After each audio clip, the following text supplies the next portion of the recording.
Hello and welcome to Loving Me, Myself, and Life with me, Jody Misiak. And today I'd like to let you in on a little secret. I haven't been myself lately. I haven't felt like myself, and the motivation level is like way low for me and things like that. And it's not about beating myself up when I'm there, but it's understanding where I'm at, right? It's about awareness. So I just realized, it's today that I'm recording this. I'm like, wow, I've really been kind of foggy, in a rut. I've been waking up late, going to bed really late because the kid's been going to bed later and later as the days get longer and longer. And I just don't have a sense of routine. Or actually, we do have a routine, but it's a very loose routine. And I realized in this that I haven't been allowing myself enough time for me, like the me time that I know that's so important. And I've just been really focusing on helping my daughter, get through the rest of her school weeks and things like that. We just sold our house, and I'm going to go to another province to be looking for a new home, actually in days after recording this. So it's just been I've been kind of just out of it. And then, the struggle is real. Having to be a parent, owning up to being a parent in this time, while working, while doing, life is still going on around us and like everywhere. And so the struggle is really real to find the time that I know I personally need to connect with myself, to open up space, to allow my intuition to really guide me. Something I've very much been attuned to recently. A little while ago until recently, I suppose. And it's really incredible when you kind of just go about your day. Like for me anyways, I've been going about it. Just, I wake up and then it's like this and that. And I'm just like, wow, I'm really not feeling like me. I'm not showing up as the person I know I am and who I want to bring to the table kind of thing. So I'm like, wow, what do I need to do? So first up, awareness. What is going on? Why do I feel like this? Or even just awareness of how you feel or how I feel, and really getting aware of that. And it's like, okay, well, what's going on? Like, what do I need to change? Or what do I need to just kind of shift a little bit? And, it's just been, that aha moment was like, wow, I've been going around foggy and things like that.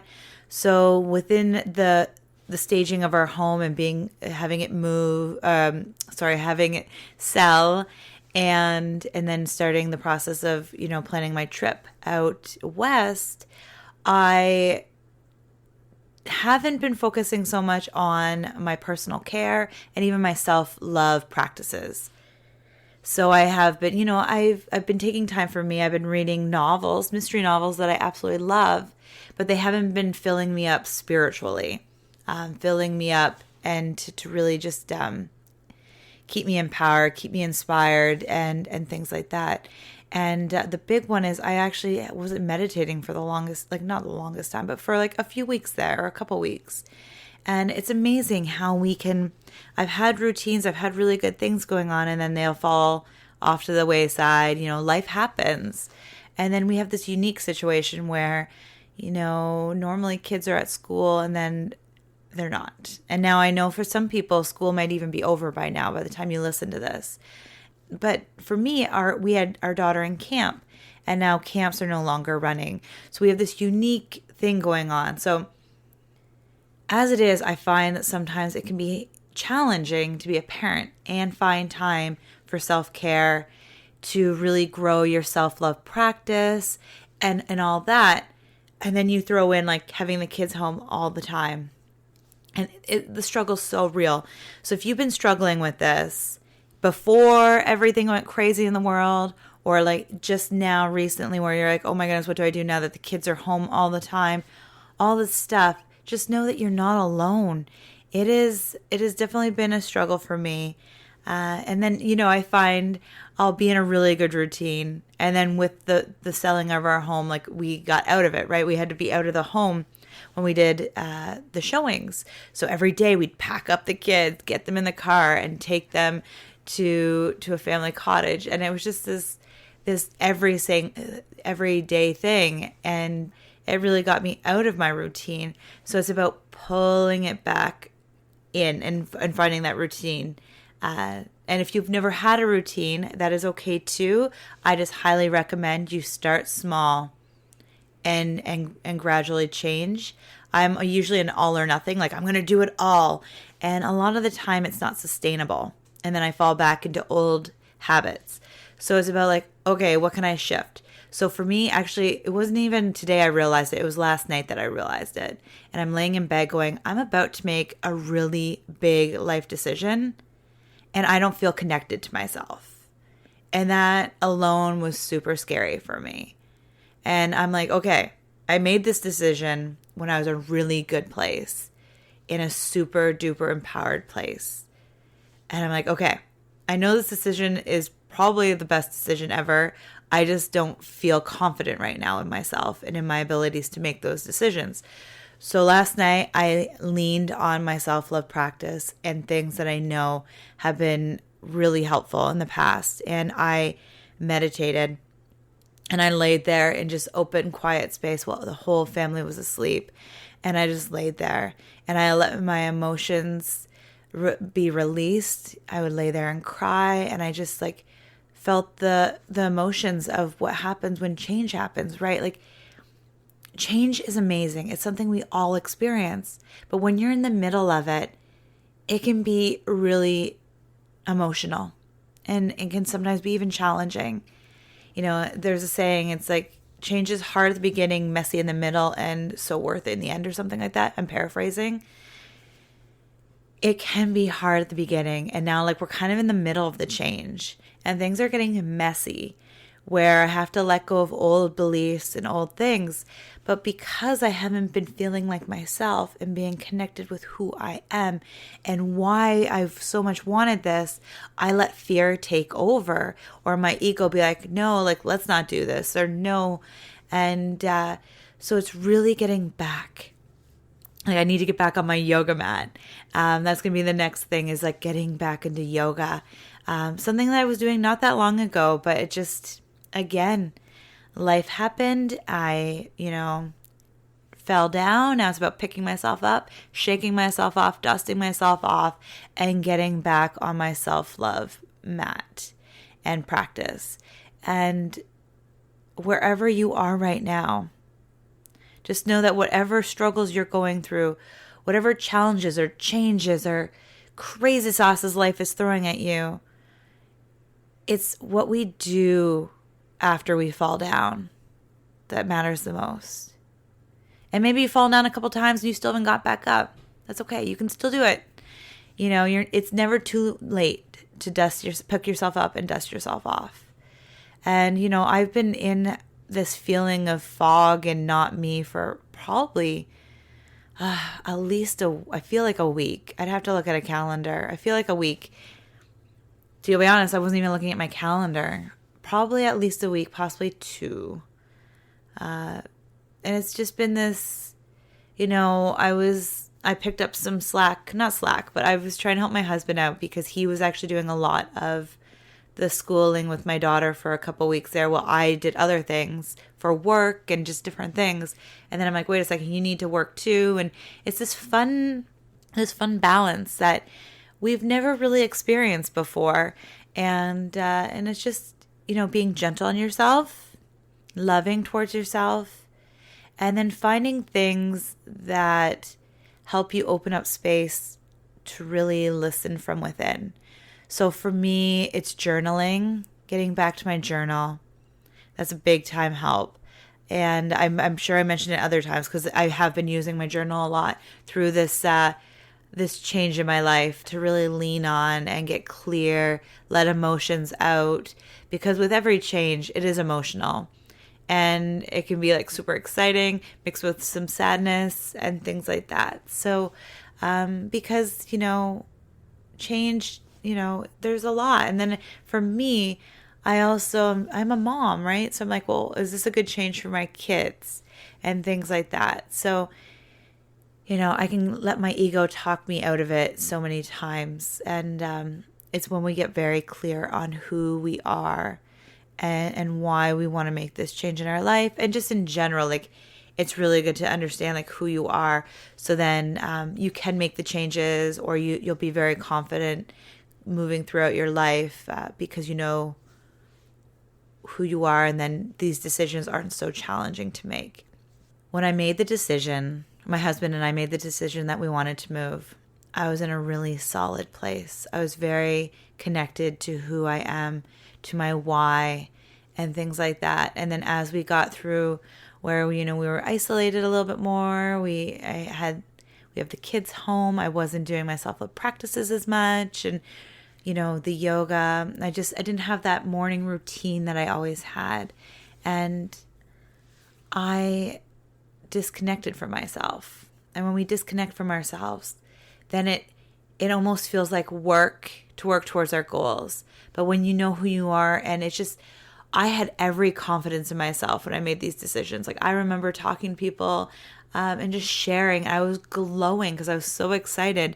And now that I'm kind of in the middle and it's actually becoming real, and I haven't been really meditating as much and on my yoga mat as much, and had my own quiet alone time as much. It just has become more of a chore, and I'm second guessing myself.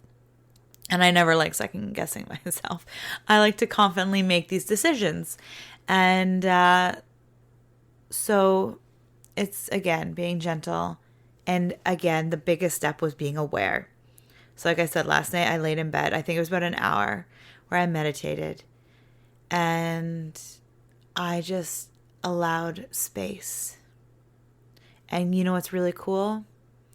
I woke up today, and normally like I just gravitate towards like anything that's somewhat, like on the healthier side, but sometimes it's just like I need to eat something, I'm hungry. I woke up, I didn't need to eat. I did my intermediate fasting with so much ease. And then I picked a delicious green smoothie, like loaded with so many amazing vegetables. Just eating well will help me feel more like myself too. Because when we eat food that is overprocessed, like processed sugar and just all this stuff, it makes us heavy. It makes us have brain fog and all this other stuff. So just doing what I did last night, spending that time and just really connecting with who I am, what I want my future to look like, who I like, just really like getting clear. It really allowed me to start my day a little bit more clear and making healthier choices without even thinking about it. It just became second nature again. Like it's so funny because like I had such a good routine going on at one point, and then it's just you get off that horse, and it can be challenging getting back. But getting clear with who you are really makes those decisions effortless most of the time. And yes, I still had the kids home. Like actually my daughter had her class meeting and things like that. And so, it's like this, that, and all over. And so I didn't really get to sit down. However, I still felt more calm, less stressed, because I was using the tools again that helped me really connect. So again, some of the tools I've used, and maybe yours are different. Everything is different. Like everybody, you got to do what feels good to you. So some of my things is journaling, especially when I know I have emotions building up. Writing letters. That's actually how I said goodbye to our family cottage, my grandma's cottage that we just said goodbye to last week. So maybe that's the other reason I wasn't feeling quite like myself. I was really allowing the emotions to come out. There's just been a lot of change in our life lately. And I wrote a goodbye letter, thanking it and sharing my feelings. And then I actually planted it in the ground there and put a heart out of little pebbles out of it. So it's just letting it go. And so writing letters, you don't have to give it or send it. No one has to see it. You can burn them, bury them, whatever works for you. Obviously burn them safely. So journaling, writing letters, especially if you can't forgive somebody or you need to forgive some, like you feel like it's there, because we're not going to get too much into it, but forgiving isn't about the other person. It's about letting those emotions go out of your body. It's super important to let that go, because you don't want to carry emotions around with you like that. And so writing letters, and then meditating, because it allows that quiet space. And yoga, because in my mind, I love yoga. It stretches the body. You're moving it. It moves the energy. You're also able to focus on your breathing. And a lot of the time, there's a meditative state to it as well, which is really cool. And again, then another one after yoga is breathing techniques. And I just started doing the one again that really just helps with resistance. You inhale for 5, hold for 5, and exhale for 5. And you can repeat that. Like, I don't time it, but it's roughly about a minute or so you would like to do that. And it just, you can actually feel your energy change when you change your breath. And it just helps you open up space and release resistance that you might be holding on to. So those are ones. Dancing. I love dancing and putting on music to just throw on. And that's actually one I think that's just been, I've been kind of hanging on to lately. My kids and I, and even my husband when he's not working, we've been just having dance parties, just letting it out, play fun songs. And so listening to songs that you love, going for walks in nature, or just walks in general if you don't have a nature space nearby. Moving your body in whatever way feels good to you is a really good way to really release emotions. You know, there's so much going on in our bodies when we're moving our bodies, science-wise, that I'm not going to get into all the details. But amazing things are happening when we move our body, when our hearts are pumping and we're sweating and things are awesome. So any of those things can help us to really reconnect with who we are. And it could even be a bath. So it's just slowing down. And I know personally that for me was the biggest one, is slowing down and just being more mindful of my actions. So yes, I was reading a lot of books. Actually, for the whole year, I've just been reading novels, like fun mystery books. And a little fun fact is normally I spend like my whole year reading self-discovery books, self-help books, one to help my community and insight, also help me personally keep inspired and motivated, all that fun stuff. But this year I actually find myself gravitating more towards novels and just stuff that's light and fun. And it's just, you know, there's a time and place for both of them. So I always find, you know, I used to have it where I always had some kind of inspirational book on hand. And I still do. I'm not always I don't have a new one on the go. I actually flip back to old ones that I've read, that I just read a couple passages here or there to kind of uplift me. Also listening to podcasts like this one or other ones that are your favorites, to kind of just help you so that you can just, one, not feel like you're alone, or to inspire and motivate and all those fun things. So it's just doing things for you. And it can be hard because, like I said, the struggle is real, especially if you're a parent and you have things going on with your kids and maybe you don't have so much quiet time. And it's just like anything, figuring out how to make it a priority. And again, I'm with you on this. I know it's not always easy, but the fun thing is when we make something a priority in our life, it happens. Think about anything else that you do on a normal basis. Like maybe you love coffee and you always end up having coffee in the morning. It might always be hot, but you have coffee in the morning because that's a priority to you. So making you a priority in your life, being like, I'm going to find time. And it could be like 5 minutes, 10 minutes. It could be, you know, I'm going to wake up a couple minutes before the kids, if that's your thing. For me, I love my sleep and not the biggest morning person, so I try to find it in the evening or throughout the day. So it's doing what works for you, but making you a priority. So figuring out what time that looks like to you. Now, I love TV too. Like I love watching TV. However, that is you time, me time, but that doesn't fill you up in a way. Like I definitely If TV's on, you're like, I'm going to watch an hour TV a day. That's my me time. Amazing. But try and be mindful of allowing time for just quiet space as well. Because like I said, I love TV. It's a great way for me to unwind after a busy, crazy day with the kids. However, and it's a great way for me to actually turn off my brain. I can overthink sometimes. I can have like so many inspiring moments and like inspiration strikes that I don't sleep. So I allow that to be a thing. But that doesn't actually help you reconnect with who you are.